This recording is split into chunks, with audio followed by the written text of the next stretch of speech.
जो पहिलाको प्रस्ताव पास गर्न सुन्ने यो हामीले पास गरेको रहेछौँ कि हामीले प्रस्तावमाथि छलफल हुँदा आउँदो देहले फुल पूजा गर्दा बोकाले होइन फलफुलले गर्ने भने सर्व समितिबाट छलफल गरी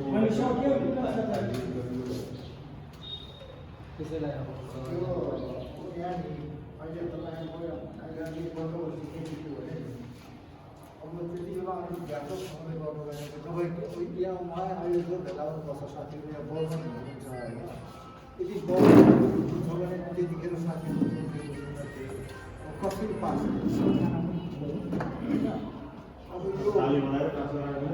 बजारे पास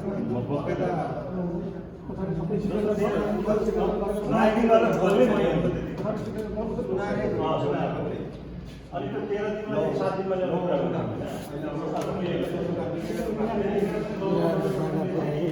हुन्छ भने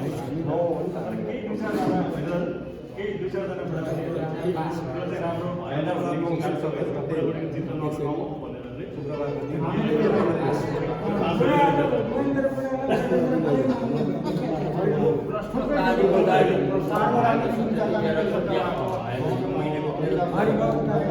बनाइने थाहा छैन अनि हाम्रो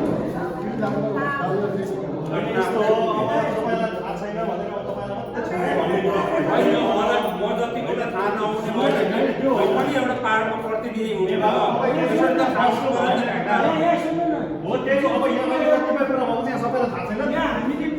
यस्तै हो कसैले ताली पड्काएर कसैले पछाडिबाट बोल्नेले बोलिरहेको त्यसरी भयो साधारण सभाले निर्णय गरेको कुराले नमान्ने हो भने अब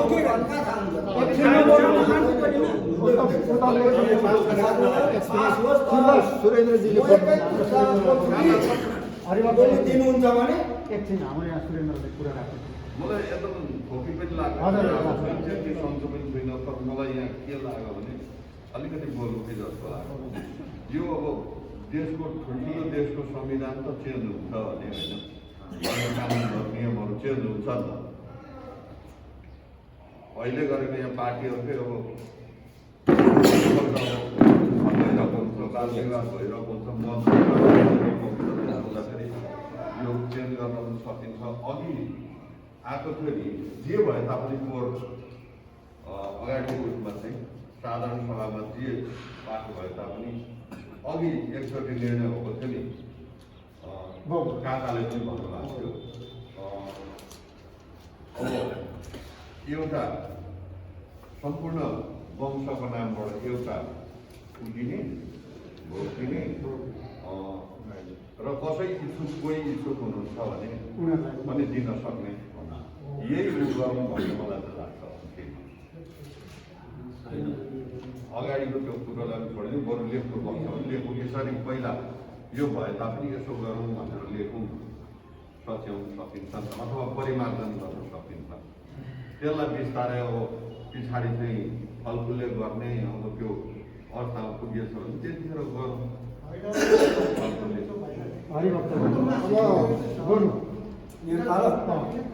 मेरो तर्फबाट चाहिँ अब लगभग होइन यत्रो सालसाल गऱ्यो अब त्यो चाहिँ प्रस्ताव भनेको के गरियो भने मलाई पनि थाहा भएन होइन म पनि त्यहीँ थिएँ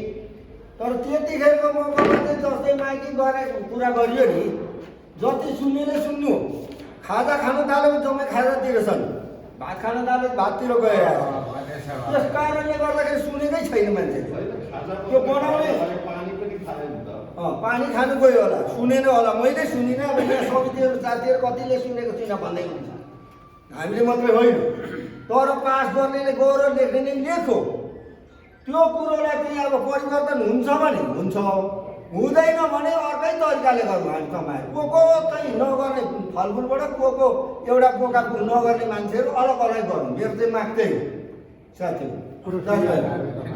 यस्तै छ मैले यो कहिले कुरो सुनेको हेर्नुहोस् आज मात्र होइन मैले पटक भनिसकेको छु काका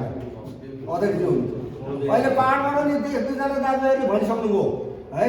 एक दुईजना तपाईँहरूले त्यहाँ भोग नदिने मान्छेहरू सबै भोग दिने यहाँ अध्यक्षज्यू पनि यहाँ एकदम भाइ भएको मान्छे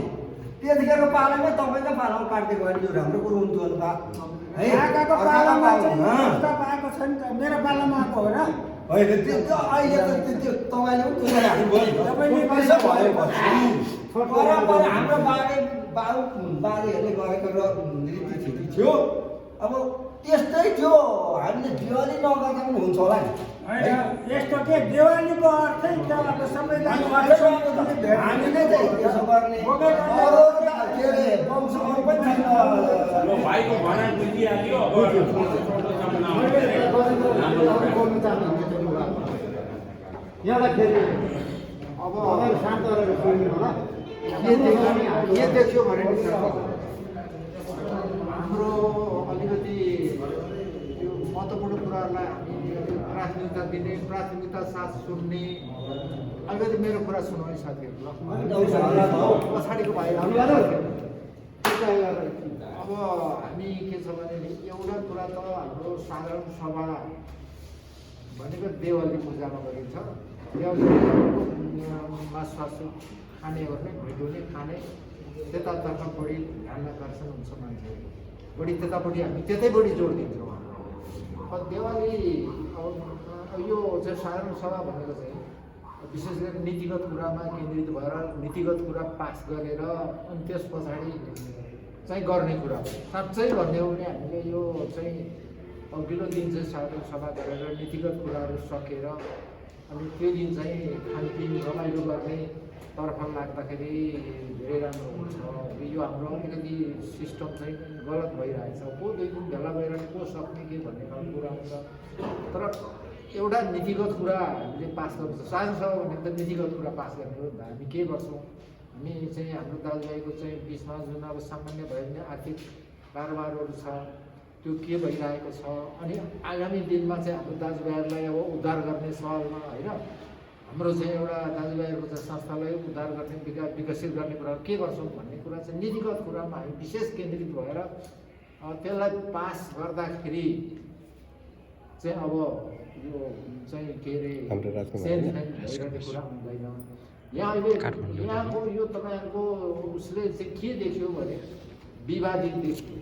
यता टेबलमा लेख्ने साथीहरू लेख्नुभयो गर्नुभयो गर्दै जानु खाने साथीहरू उता खाँदै खाजा खाँदै उता सुनेन जस्तै अब पाहाडकै प्रतिनिधिले सुनेन काठमाडौँकै पनि अत्याधिक मत त्यो छ अब यी पनि अब भाइहरू अब यी पनि अब साथीहरूले चाहिँ अब देवाली चाहिँ काटमार नगर्ने अथवा भोक नदिने जति बेग्लै गर हामी बेग्लै गर्छौँ भन्ने खालको स्थिति आएपछि यसलाई धेरै विवाद छैन हामीले अब यो अहिलेसम्मको हाम्रो एउटा गलत चलनले गर्दाखेरि नै हो यो भएको हामी आफैलाई चाहिँ महसुस गर्ने कुरा भयो क्या साथीहरू पहिलो कुरा नीतिगत कुरा हामीले पास गर्नुपर्ने हुन्छ त्यही भएर म त पहिलेदेखि नै अब अघिल्लै दिन भेला भएर चाहिँ त्यो साधारण सभाको काम राम्रो सम्पन्न गरेर अनि भोलिपल्ट चाहिँ यो साधारण सभाको सुन्दैन मान्छेले क्या ध्यानै हुँदैन त्यतातिर आउने ढोकपेट गर्ने के गर्ने खाने कसले पकाउने त्यतातिर चाहिँ पूजा गर्ने त्यतातिर ध्यान हुन्छ अनि त्यो साधारण सभा कसले के भन्नु कसले के भन्नु भएको यही हो यो वास्तविकता यहाँ जे देखियो अहिले तपाईँहरूको यो जुन अब पास गरेको छ माइनेटले होइन माइनेटमा पास गरेको छ अब यहाँ अब बहुत साथीलाई थाहा छैन यो यस्तो हुँदैन अब यहाँ के भयो भने ठिक छ पास गऱ्यो अब त्यो पनि अब संशोधन हेर्नु हुँदैन बहुमत अघि नै मैले सुरुमै भने अब बहुमत साथीहरूको धारणा जे छ त्यसैलाई हामीले लैजाउँ र अबदेखि उता चाहिँ नि जस्तै अब यस्तो नीतिगत कुराहरूमा अलि राम्रो छलफल गर्नको लागि चाहिँ त्यो खानपिनको दिन चाहिँ पारेर ल्याउने जस्तो छ त्यसको परिणाम आज यो भयो नि त अहिले यहाँ जे भयो भने एकतिर लेख्दा छ होइन साधारण सभाले पास गरिएको छ भन्ने कुरा छ अब विशेष मान्छेहरूलाई नै थाहा छैन जस्तो हरिभक्तजी भनेको गुप्ती एरियाको फुलटार एरियाको त अब जान्नुपर्ने मान्छे पर्छ नि त्यो त पुऱ्याउने होइन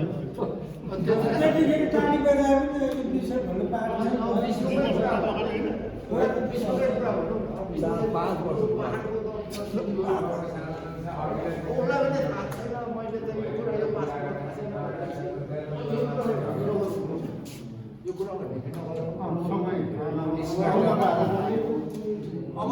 यो धारणा यदि राख्नु पर्दाखेरि अहिले पनि यो सक्यो नै फेरि पूजा नगर्ने मेलो पनि सक्यो नै भन्ने नगर्ने अब यदि यसलाई व्यापक सर्भल गर्ने अरू जस्तै 13 दिनलाई 7 दिन ल्याउने अरू पनि विभिन्न छन् त हाम्रो आर्थिक पाटोहरू होला के भइरहेको छ चलाएको कसरी चलिरहेको नीतिगत कुरा पास गर्नलाई हामी कम्तीमा धेरै समय अनि यो पूजा गर्ने देवाली गर्ने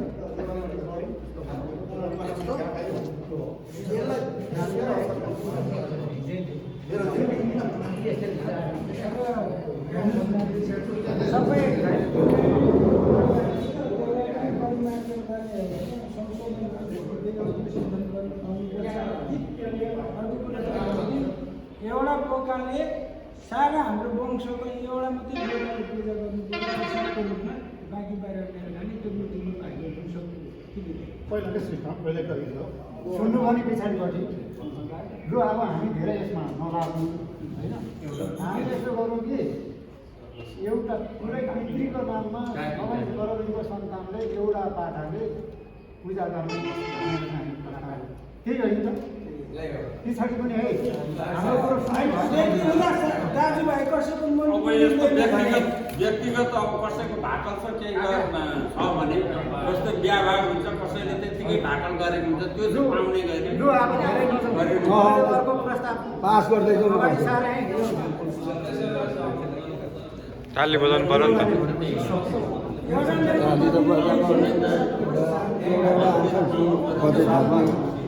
अब त्यो पास गरेर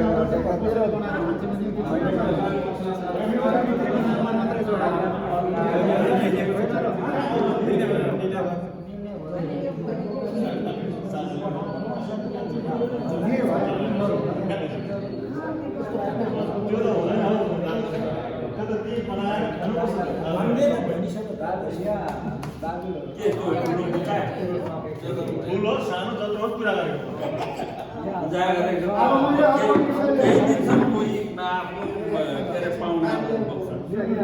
दाजुले चाहिँ सुन्नु भएको छैन होइन यहाँ कतिपयले सुनेको छैन कि यो साधारण सभामा 300 रुपियाँ आउनेहरूलाई दिने आजीवन सदस्य हुनेलाई भनेर यहाँ एकचोटि पास भइसक्यो अनि दाजुले पनि अब त्यसमा के भन्ने हो दाजु पहिलादेखिको अगुवा हो होइन सुन्नु भएको छैन त्यसको लागि चाहिँ दाजुले भनिदिनु पर्यो साधारण सभामा 300 रुपियाँ आउने भनेर यहाँ निर्णय भयो उपस्थिति हुँदैन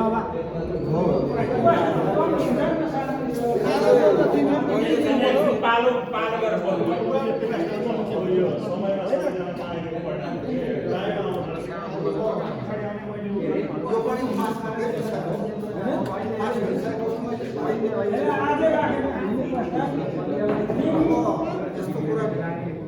यस्तो कुरा के हो भने पहिलो कुरा त ढाँटी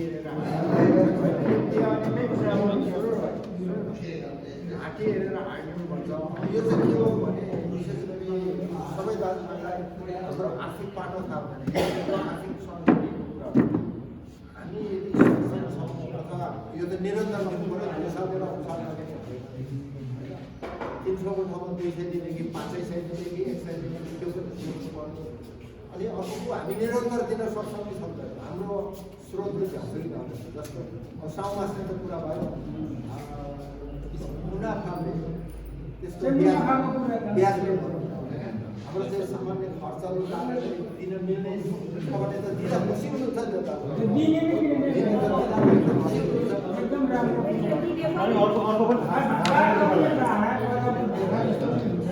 चेलीबेटीलाई नबनाउने भन्ने पनि निर्णय गरेको तपाईँलाई थाहा छैन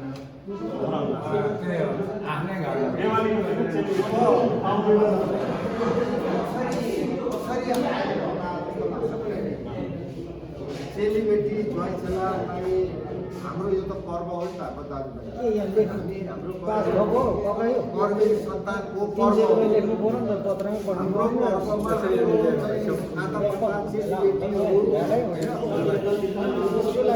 बनाइ गर्ने राम्रो हो तर के तितो अनुभव छ चेलीबेटीहरू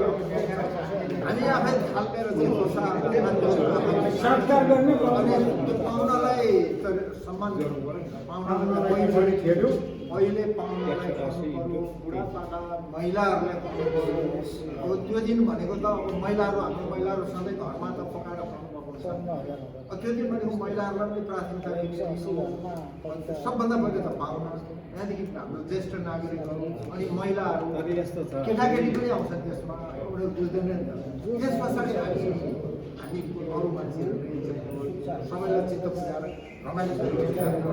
त्यो नभएको हुनाले यो अहिले चेलीबेटी नबोलाउँ भन्ने प्रश्न त्यहाँबाट आयो जस्तो लाग्छ। किनभने कतिपयको चेलीबेटी बोलायो खानै पाएन त्यत्तिकै जान्छ बेजती मेरो अनुभव छ। होइन घरमा बोलाएर आफ्नो चेलीबेटी आफ्नो घरमा बोलाउने घरमा त त्यतिकै पाइहाल्छ। यसो काका यसो यो चाहिँ के हो भने यो भनेको एउटा हाम्रो सम्बन्ध हाम्रो यो भनेको एउटा पर्वमा चाहिँ हाम्रा चाहिँ हामी दाजुभाइभित्र पनि ढोक भेट अनि हाम्रो नाता पनि धेरै टाढोको सेलिब्रेटी नजिक कतिपय के देख्यो भने हाम्रै सेलिब्रेटीहरूको अभिव्यक्ति के सुनेको छ भने हामी त त्यो कुकुर र काग जति पनि भयौँ न होइन नबोलाउँदा कहिलेकाहीँ नबोलाएको प्रसङ्ग त्यसरी पनि भनेको सुनिएको छ। यो कतिको सान्दर्भिक हुन्छ यो पनि अब मेरो धारणा हो। मलाई चाहिँ नबोलाउँ भन्दाखेरि अलिक रमिलो लाग्छ। त्यो कारणले मैले अघि जे कारण बताएँ अघि त्यो कारणले हो नबोलाउँ भन्ने स्थितिमा पुगेको हामी चाहिँ त्यसरी हो। अब त्यो पनि हो। बोलाउँदाखेरि चाहिँ जस्तै चिन्जान हुन्छ नि त। होइन देवाली पूजाको दिन त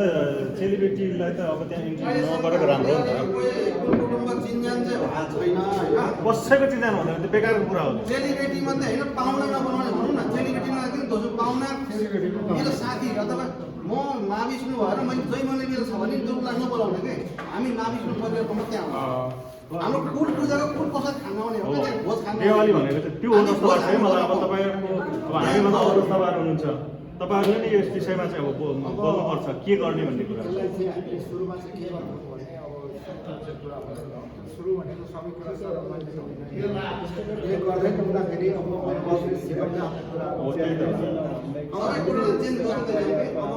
सुरुमा चाहिँ त्यो जुन अहिले चाहिँ त्यो पनि लागु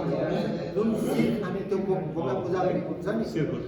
शिरखुर के भन्छ त्यो बोकाको चाहिँ त्यो चाहिँ प्रसाद दिने अरूलाई नदिने अब अरूलाई चाहिँ अरूले मासुको व्यवस्था गरिन्छ भन्ने। जस्तै अब विशेष हाम्रो पहिला सबै प्रत्येक घरको एउटा बोकाउने व्यवस्था हुन्छ शिरले नै हुन्थ्यो नि त।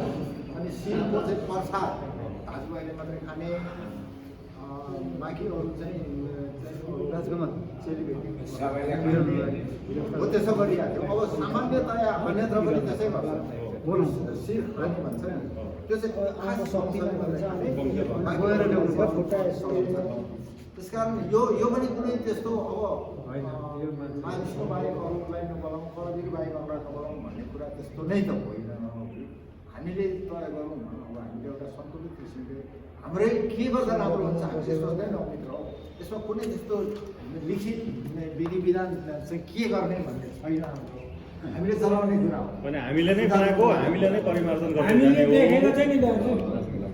अनकन्ट्रोल भयो क्या। हाम्रो दाजुभाइ त खाउ नखाउ लाप्पा खेले जे गरे हेर्दा हुन्छ। त्यो माइती चेलीहरू बिचरा आउँछ खाने त्यो हाम्रो बेइज्जत हुन्छ। हाम्रो बेइज्जत नहोस् बरु नबोलाउँ भन्नेमा भएको कुरो त भयो है। हाम्रो बेइज्जत हुन्छ भनेर हामी सुध्रिने कि त्यही हामी सुध्रेको त सुधारेको त कार्यक्रमलाई सुधारेको हो यहाँ कि। बस्दैन यहाँ भएको जति सुध्रिला त नसुन्नेहरू त आउनु बाँकी छ। उनीहरू त सुध्रिँदैन यहाँ भएको त सुध्रेन अहिले। हामी पहिलो त हामीले सुध्रिने कोसिस गर्छौँ। एकछिन है मैले अलिकता यसलाई प्रकाश पार्न चाहेँ। तपाईँहरू पछाडि यता मेरो देब्रेपट्टि पनि शान्त एकछिनमा मनिदिनु। नो साइड टक ल। चेलीबेटी बोलाउने नबोलाउने कुरोमा चाहिँ अस्तिको बैठकमा अलिकता चर्चा भएको समस्याहरू त्यस्तै हो। हामीले खान अथवा सम्मान गर्नु परिचय चिनजानको लागि ढोकको लागि जो बोलाइन्छ तर त्यही काम हुँदैन भने हामीले किन बोलाउनु भनेर अलिकता धेरै जस्तो सङ्ख्यामा चाहिँ नबोलाउँ भन्ने चाहिँ यहाँनिर सुझाव आएको छ। तर मैले के गरेँ भने यसलाई 15 गतेको बैठकमा हाम्रो सल्लाहकारहरू पनि उपस्थित हुन्छ, त्यति बेला अलिकता मोटो चर्चा गर्ने सबै बोलाएर दिएको। अब अहिले मात्रै हाम्रो समितिको बहुमतले गएन भनेर मैले राखेँ र राय मैले सुने। पाहाडबाट एकजना हाम्रो पुरानो सदस्यको चाहिँ सुझाव के आएको छ भने चेलीबेटी बोलाउनु पर्छ, अथवा उहाँले सुझाव दिनुभयो तिम्रो त यो अन्तिम काल हो, तिम्रो कालमा चाहिँ बोलाऊ भनेर एकजना व्यक्तिले दिनुभयो। अरूलाई पनि बेइज्जती भइन्छ नबोलाउँ भन्ने धेरैजना सुझाव आएको छ। अब आजको बैठकमा पनि यहाँनिर अलिकता सुझाव दिनुपर्छ। सबै बहुमत मिल्छ भने यसलाई पनि होइन भने होइन, हो भने बोलाउनु पर्छ भने बोलाउँ, नबोलाउनु पर्छ भने बेइज्जतीको पात्र फेरि हामी नबनौँ। म चाहिँ त्यसो भन्छु, किनभने मैले पछाडि एक दुईवटा दिवाली उतार्दाखेरिको मेरो अनुभवलाई हेरेर हामीले बोलायौँ, तर हाम्रो चेलीबेटी र पाहुनाहरू पछाडि, हाम्रो सदस्यहरू हाम्रो दाजुभाइहरू चाहिँ अगाडि, उहाँहरूको केही मान्यता भयो। पछाडि गएर उहाँहरूले केही कुरो गरेको गुनासोहरू गरेको मैले सुने। मेरो चाहिँ मैले सुनेको कुरो तपाईँहरूलाई भनेको हो। अब तपाईँहरूबाट सुझाव आओस्, यसलाई पनि सुझावमा ल्याउँ र ढिलो नगरौँ, छिटो गरौँ है। आज समय कम्ती छ। ऋणको सम्बन्धमा अलिकता हामीले